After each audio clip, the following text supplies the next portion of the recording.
Welcome guys, welcome to my blog again. और अब हम लोग यहाँ पे जो तर्पण स्थल है, ये जो बोध गया में जहाँ पे संस्कार वगैरह होते हैं, तर्पण होता है पितरों का, अब हम लोग यहाँ से निकल कर अब चल रहे हैं बोध गया। बोध गया एक ऐसी जगह है जहाँ पर महात्मा बुद्ध को ज्ञान की प्राप्ति हुई थी, तो वहाँ जाने का वे है। इसी वे से मैं अब आगे आ गया हूँ और आगे आने पे ये हाईवे, और हाईवे पे चल के यहाँ से मुझे एक टैक्सी मिलेगी, ऑटो मिलेगा, टेम्पो मिलेगा, और उसके बाद फिर मुझे आगे जाके चेंज करना होगा। और चल रहा हूँ, फिर दिखाता हूँ किस जगह चेंज करना रहेगा। लगभग यहाँ से आधे घंटे का समय लगेगा, क्योंकि अभी इस समय बहुत ज़्यादा रश है यहाँ पे, इसलिए टाइम लग सकता है। वैसे बोलते हैं कि 20 मिनट का रास्ता है, लेकिन अभी हो सकता है कि आधे घंटे से लेके पौना घंटा, 1 घंटा लग जाए, क्योंकि रास्ते में जाम वगैरह मिल सकता है। और ये अब मैं आ गया हूँ हाईवे पे।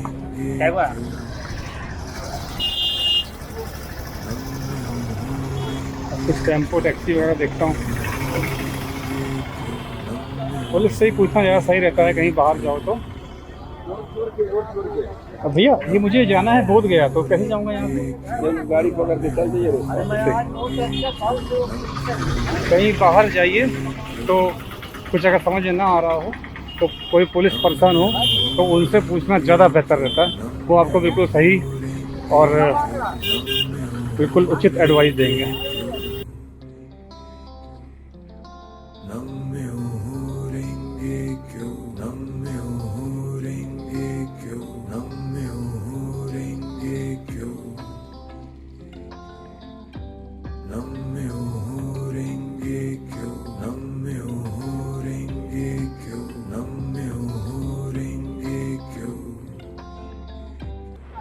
गया से चलकर अब मैं यहाँ पे बोध गया आ गया हूँ, और बोध गया आने तक जो बीच का सफ़र था बहुत ही अच्छा था। अगल बगल के नज़ारे बहुत ही सुंदर थे।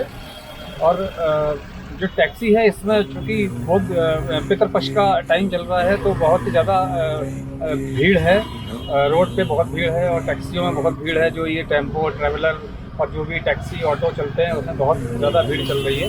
तो मैंने इसी टैक्सी वाले भैया को हायर कर लिया था। उन्होंने मुझे वहाँ से यहाँ तक आने का 250 रुपये बताया था, लेकिन फिर बाद में ये 150 रुपये में तैयार हो गए यहाँ तक आने के लिए, और 150 रुपीज़ इन्होंने यहाँ तक का लिया है।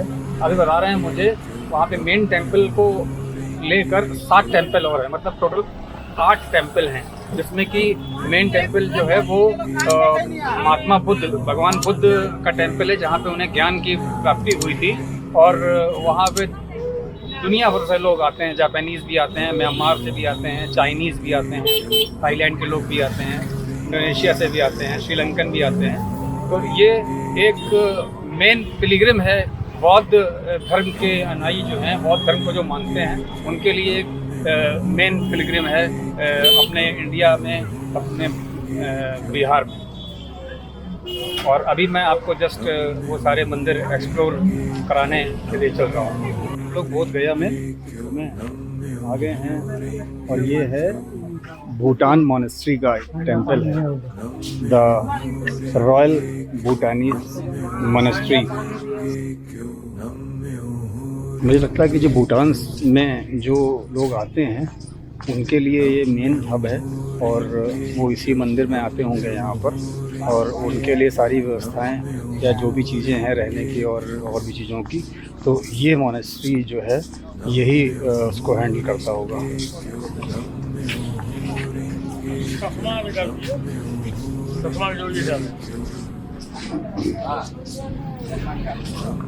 जूते यहाँ उतार दिए।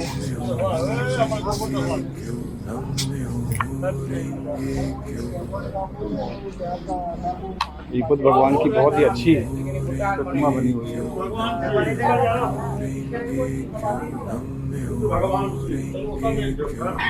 वाह,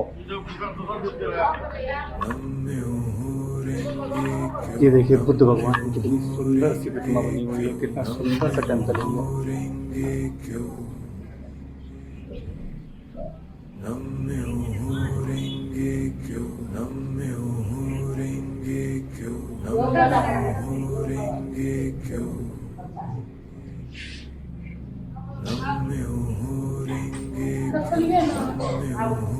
बोध गया आने के लिए आपके पास इंडिया से, दिल्ली से आ रहे हैं तो, मुंबई से आ रहे हैं तो आप फ़्लाइट से भी आ सकते हैं, यहाँ पर एयरपोर्ट भी है, और ट्रेन से भी आप देश के अलग अलग हिस्सों से आ सकते हैं, और बस सर्विस भी यहाँ पे इंटर स्टेट चलती है।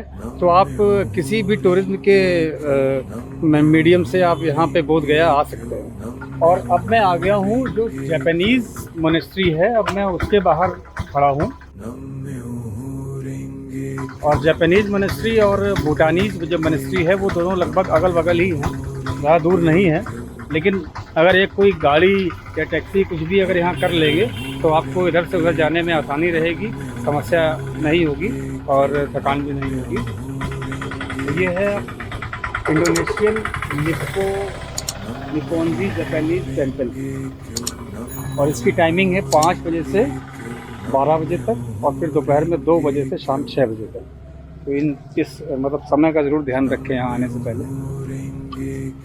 ये शायद जापान से ही है।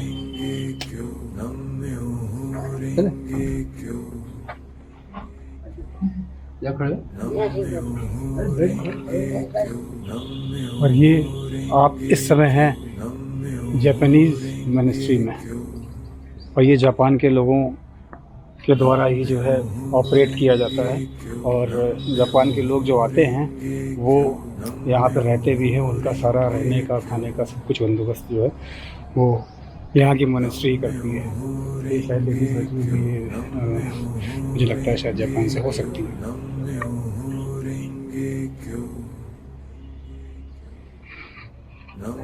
अद्भुत।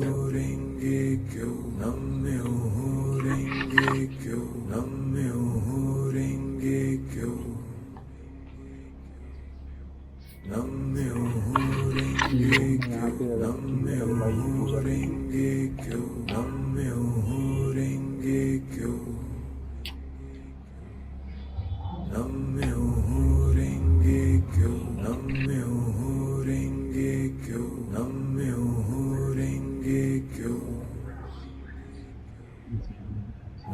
मेडिटेशन के लिए बहुत बेहतरीन जगह है। अगर आपको मेडिटेशन करना है तो गजब, आप यहाँ पर बोध गया आकर मेडिटेशन का बहुत बेहतरीन एक्सपीरियंस ले सकते हैं। और ये देखिए मेरे सामने जो है ये जापानीज़ लोगों का एक और यहाँ पे ट्रस्ट है, और इसमें लिखा है अमेडा peace clinic mother and child care centre. तो ये लोगों ने उसको भी यहाँ पे डेवलप किया हुआ है, और ये जापानीज़ का ही है। ये ठीक जापानीज़ टेंपल के ठीक सामने है ये। और ये देखिए साउथ इंडिया के लोग यहाँ पे रुके आके शारदा गेस्ट हाउस करके है, और ये लोग खुद ही देखो सब खाना वाना बनाने का सारा काम चल रहा है। इनके जो भी लोग आए हुए हैं तो ये सारे लोग बस से आए होंगे, और यहीं पे जो भी होटल वगैरह हैं उसमें इन्होंने स्टे किया हुआ है, और खाना वाना बनाने का खुद ही सिस्टम लेके चल रहे हैं, और खाना बनाने की तैयारी चल रही थी इन लोगों की।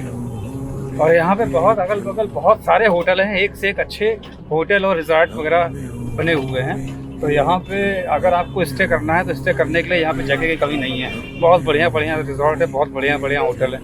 ये एक छोटी सी मार्केट है जहाँ पे जापानीज़ चीज़ों की मार्केट लगी हुई है। फेंग शुई वाले आइटम वगैरह हैं वो सब यहाँ पे मिलते हैं। ये सब वही शॉप्स हैं।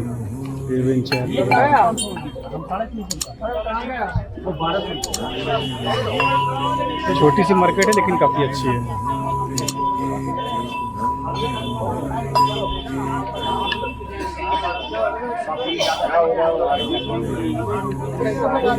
ये क्या चीज़ है? ये सिंगिंग बॉल है, ओम का उच्चारण निकलता है घर में पूजा पाठ में बनाने। मेडिटेशन सिंगिंग बॉल, ये पंचलोहा। ये सिंगिंग बाउल है और ये मेडिटेशन के लिए बहुत काम आता है। बजा के दिखाइए सच में बिल्कुल अद्भुत। ये मन्ना कुमार जी हैं और इनकी जो शॉप है ये मॉनेस्ट्री के जस्ट बगल में ही है। ये कौन सी मॉनेस्ट्री है? 80 फीट।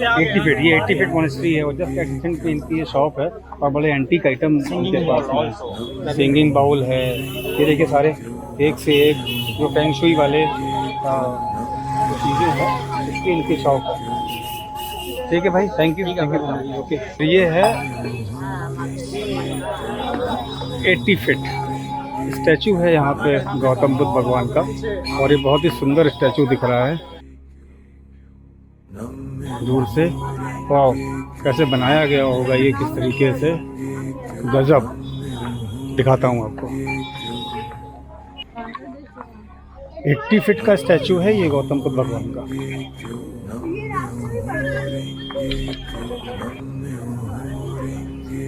बहुत बेहतरीन। भगवान बुद्ध के दर्शन करिए।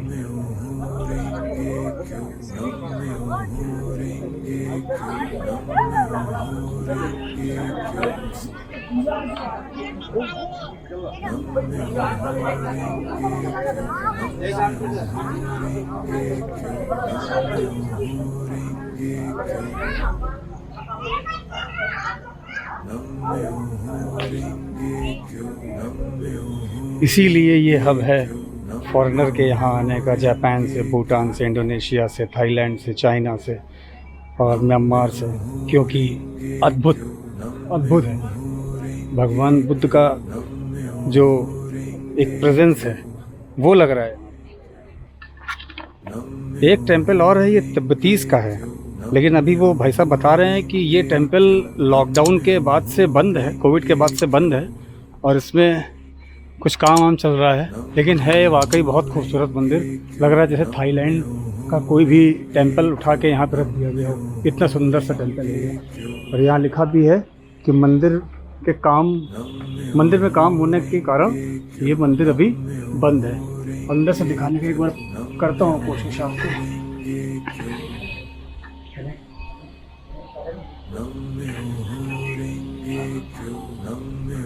लेकिन अभी कोइंसिडेंटली ये बंद है तो नहीं दिखा सका आपको, लेकिन अब आगे चल रहा हूँ, आगे आपको और दिखाता हूँ। वो शायद थाईलैंड वालों का मंदिर है, थाईलैंड टेम्पल है वो। आगे चल के दिखाता हूँ आपको। देखिए दाई जोक्यो बुद्ध टेम्पल, एक ये भी टेम्पल है इसी के जस्ट बगल में, और इसका इनाग्रेशन 13 फरवरी 1983 को अपने ex president of India Shri ज्ञानी जैल सिंह ने किया था। दिखाता हूँ आपको।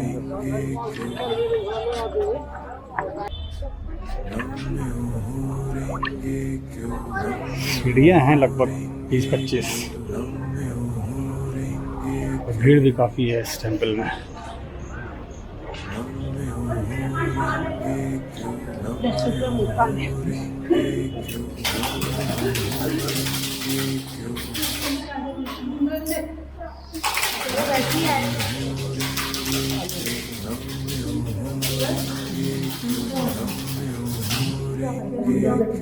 सामने भगवान बुद्ध की प्रतिमा लगी हुई है, बहुत सुंदर सी।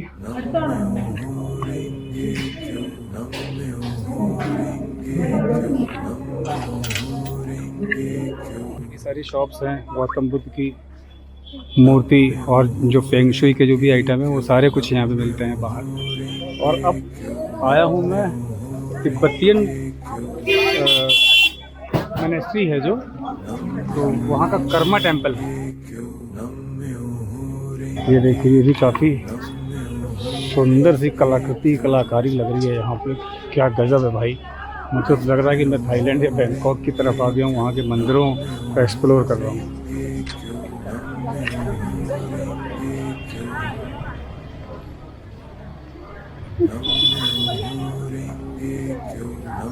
कोई मैं लगाता हूँ भाई।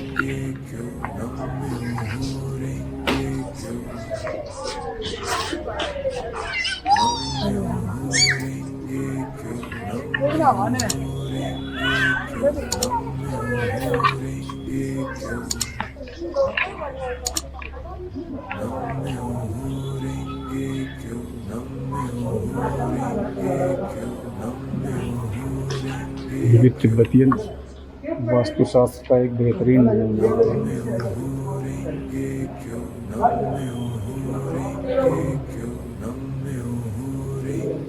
और वो सामने तिब्बती धर्मगुरु अपने ग्रंथ को पढ़ते हुए, पूजा करते हुए।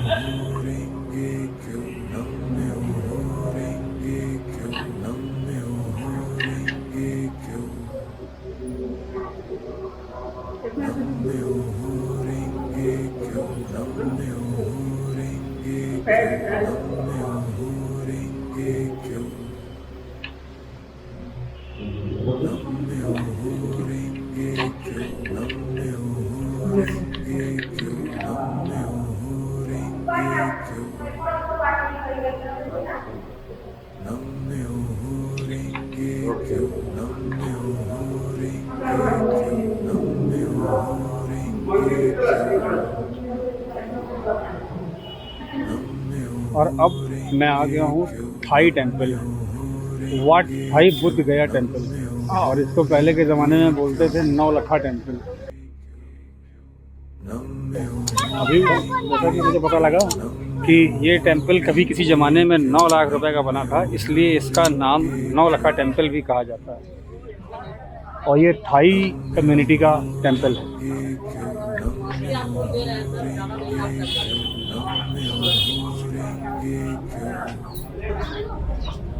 यहाँ के गाइड हैं, इन लोगों को समझा रहे हैं, वो समझ रहे हैं, लेकिन जितना मुझे मालूम है सच्चाई वही है। अब उसके पास जस्ट थोड़ा सा बगल में ये चाइनीज़ मोनेस्ट्री का जो है ये टेम्पल है, इसका नाम है महाबोधि चाइनीज़ टेम्पल।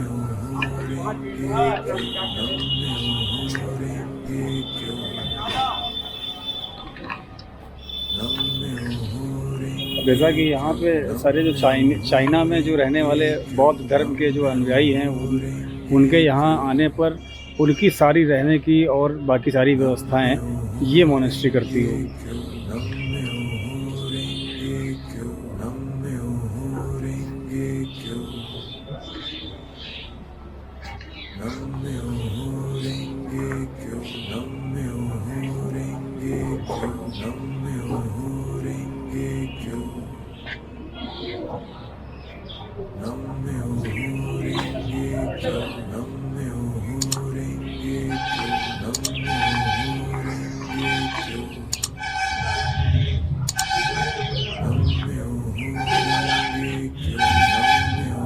यहाँ पे शायद अंदर जाने का सिस्टम नहीं है, अंदर जाने के लिए यहाँ पे बंद है, दर्शन बाहर से ही होते हैं,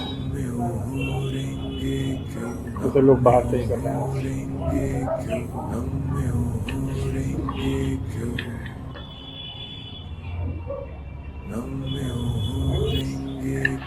देखिए सांची का स्तूप टाइप का कुछ बना हुआ है, और ये बगल में जो रूम्स वगैरह हैं ये शायद बाहर से आने वालों के लिए यहाँ पे रहने के लिए ये रूम्स होंगे। ये उनके अकोमोडेशन की व्यवस्था है, जो भी चाइनीज़ कम्युनिटी, चाइनीज़ मोनेस्ट्री से जुड़े हुए जो बौद्ध धर्म के जो अनुयायी हैं उनके लिए। Your good name? Ashish Vajpayee. Ashish Vajpayee. Anand. What's your YouTube channel? Golden horizon. Golden horizon. Sure. Where from you? I'm from Hyderabad. Oh, nice to meet you. Yeah, sure. And where from you? I'm from Kanpur. UP Kanpur. Yesterday we came from here, from Prayagraj. Okay. Yeah. Have you visited over there? Have you visited over there in Prayagraj? Yeah. How was there? Yeah, it's good. Good. Yeah. We came to perform the rituals. Okay. Yeah. After that, we just we came to here. Okay. We just booked the buses. Okay. And we came here.